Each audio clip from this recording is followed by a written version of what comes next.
उसे परास्त कर रहे थे। इस प्रकार देवताओं के 1000 वर्षों तक यह युद्ध चलता रहा। इसके बाद भगवान ने अपनी एक दिव्य लीला प्रकट करी।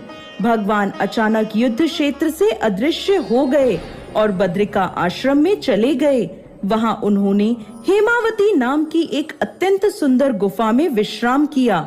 जब मूर को यह बात पता चली कि भगवान विश्राम कर रहे हैं, तो उसने निश्चय किया कि अब वो भगवान श्री हरि का वध कर देगा। उसी क्षण वो उस गुफा में पहुंच गया। उसी समय भगवान के शरीर से एक अति तेजमय कन्या उत्पन्न हुई। वह बिजली के समान तीव्र और समस्त अस्त्र शस्त्रों से सुसज्जित थी। इस कन्या ने मूर को युद्ध के लिए ललकारा। इस अत्यंत कांतिमय कन्या को देखकर मूर भी आश्चर्यचकित हो गया। युद्ध की ललकार को उसने अनसुना और उसने भगवान को छोड़कर उस कन्या से युद्ध प्रारंभ कर दिया। अचानक उस कन्या ने सभी अस्त्रों का विनाश करते हुए उसका सिर धड़ से अलग कर दिया, जिससे उसकी मृत्यु हो गई।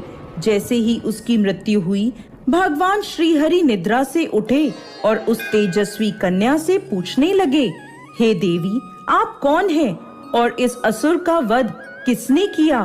तब वह कन्या हाथ जोड़कर विनम्रता से कहने लगी, हे पूर्ण पुरुषोत्तम भगवान श्रीहरि, मैं आपके ही दिव्य शरीर से उत्पन्न हुई हूँ और यह आपको क्षति पहुँचाना चाहता था, इसलिए मैंने इसका वध कर दिया।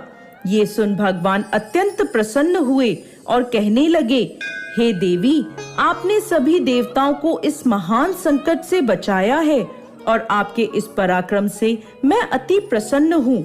आपको जो वर चाहिए मांग। सुन वो कन्या बोली, हे प्रभु, यदि आप मुझसे प्रसन्न हैं तो मुझे वरदान दीजिए कि आज के दिन मैं उत्पन्न हुई हूँ।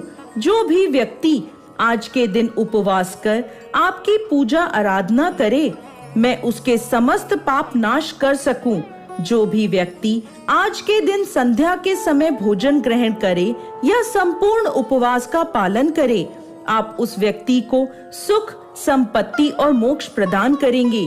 ये मेरी इच्छा है।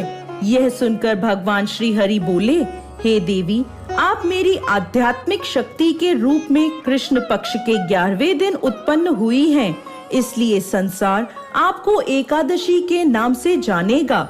आपकी उत्पत्ति का यह दिन मुझे अति प्रिय होगा। आगे भगवान श्री कृष्ण कहते हैं, हे कुंती पुत्र, जो भक्त एकादशी के व्रत का पालन करना चाहते हैं वह